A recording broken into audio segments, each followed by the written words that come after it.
When you're working on your website and you're looking at one of your pages, such as this home page that a student created, you may notice that there is this footer at the bottom, and the footer has this powered by WordPress.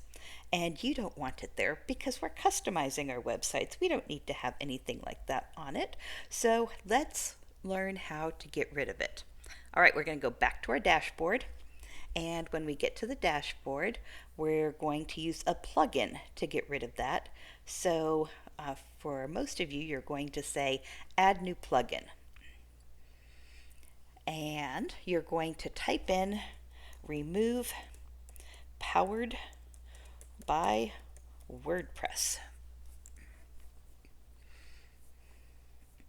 And you will see that there will be a plugin that you are going to install and activate. It's already installed on this version, so I'm not going to install it myself, but you know how to install and activate, so do that. Then you are going to go to the Appearance and Customize section. And remember, there's two ways to get to the Customize menu.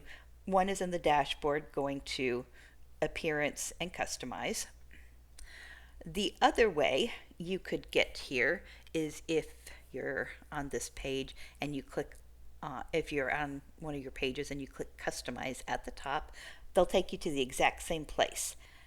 You'll navigate down to Theme Options, which is a new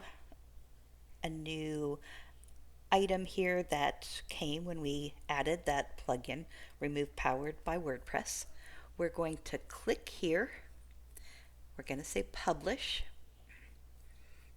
And if you see now, it is gone from there.